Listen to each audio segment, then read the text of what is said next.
welcome to episode 93, part 1 of Africa's premier sports video podcast, the Three Quarters podcast.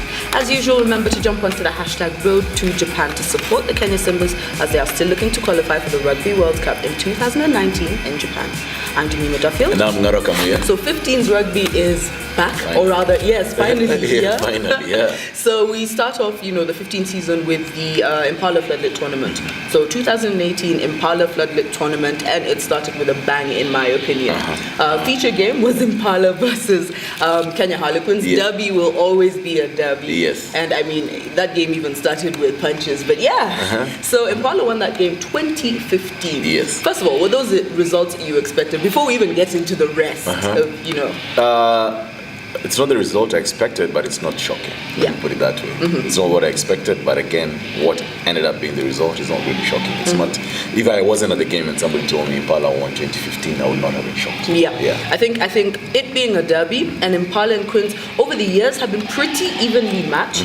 I feel like that. It's one of those. Even if Quins won by a try, by 5 points, you wouldn't be like, ooh, how did that happen? Yeah.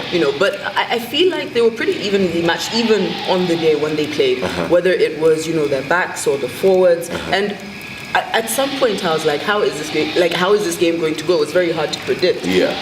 But we had a good showing from both sides. Yes. I mean, we had the likes of William Reeve, Eden Aguero. Yes. I was very impressed with him, by the way. That's true. I was very impressed also. Very impressed. And I mean, we haven't seen Samuel Lech in Lord knows how long. Yes. So, it's very good having him back. Yes. We had Ian Mabwa for Impala at Scrum Half. Yes. And he played very well. I mean, I didn't even notice when Nonsomu came on. Yes. So, how was that game for you?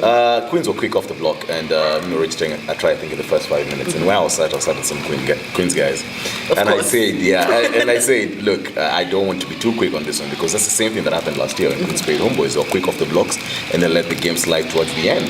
So, Harlequins starting with intent, but Impala are very patient. They let the phases play out. They were very patient in their build-up.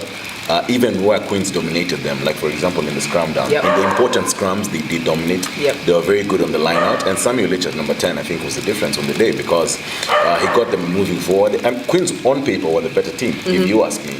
But Samuel Lech at number 10 was able to do something and just switch it up. I expected more from Eden Aguero. We didn't get it. But on the day, like you said, notable players from both sides. William Reeves, I think, is the person who impressed me the most on the Queen's end. But look, Impala, very patient, waiting the game to come to them. They never really panicked when Queens went ahead. And Queens just made some mistakes. Lila Siligo missing a conversion, Dennis Muhanji tip tackle, that's a straight red card. I mean, anyway, for such a seasoned player, I didn't really expect it. I feel like momentum had a lot to play in it, but still you've got to be very careful with those. You do have to be very careful, and unfortunate for them, the Queens were brought down to 14 and I think at that point everyone was watching the game and it was down for Queens. So congratulations to Impala. They did deserve to win. They were patient. A game takes 80 minutes. It doesn't take 10 minutes. It doesn't take 2 minutes. And they were very patient and they let the game come to them. And that's what we saw. In the end, they were able to register the results that were required. And that is a win. It's knockout rugby at the end of the day. Knockout rugby. You don't get another chance. You don't get another chance, We also had, obviously, other results on the day. In the schools category, Lenana lost to, well, actually it was a walkover. So Fafa Jericho got a walkover. That means it was 24-0. And Alliance, this is not a beating, this is a whooping. Whooped Sunshine, 54-10. So we move on to the ladies category, where they had two franchises. That's what I'm going with. So we had the Black Lions and Gong Fry. Black Lions winning 32-24. Moving on to varsity, we had Swara beat KU 38-13. USIU beating Daystar 15-13. Monks whooping TUK 71-0. I feel like that game should have been stopped at some point, but and Mean Machine beating Strathmore. Of course, that's the second Strathmore team. 65-5. And with the other clubs' games, we had Homeboys play against Nakuru, winning that game 37-30. Strathmore just pipping Nondis 25-23, and KCB beating Mwamba 25-10. I don't know which camp this was. That anyway. Why do you say that? I honestly expected a bigger margin, but with KCB and Mwamba, there always seems to be something. 1, 2, it's a first outing. Yes. It's a first outing, so you can't expect that they were going to.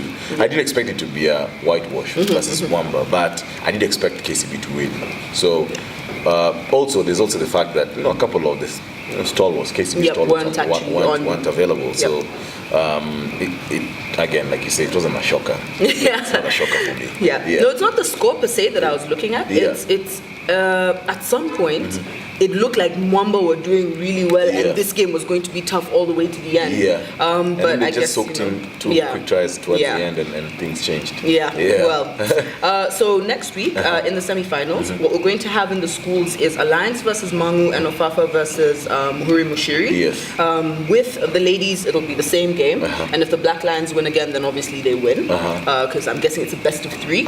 And in the clubs, plate will have Nondis versus Quins, that's the semi-finals, and Mwamba versus Nakuru, and then we'll have in the finals, we'll have Homeboys versus KCB, obviously, which is that's our feature game. It is. There's no way the Impala and Strath game will be the feature game. So guys should come at 7:30. Exactly. Because that's when the game will be. What do you think? How do you think things will shape up after Impala versus Strathmore? I think Impala has just too much quality, and I think they're going to beat Strathmore on the day. KCB versus Homeboys, I think. KCB, let me tell you, they're on another level. Yes, now is when I think KCB will bring it. Yes, I expect to see that from KCB over the weekend. Definitely. But guys, come. Rugby is back. Come and watch. It's lots of fun on the day. You've got your kids, you've got your women. Well, ladies, yes, because some of these girls are very young. So you've got your ladies rugby, you've got your schools rugby, you've got your varsities, and you've got your big boys. So come on through to Impala. That's next weekend. All day there'll be rugby. Come and watch. Well, that's all we have time for today. Guys, remember you can find us on social media. That is by following us on Instagram, liking our page on Facebook, and subscribing to our YouTube channel. I'm Denima Duffield. And I'm Nara Kamuya. See you in part 2.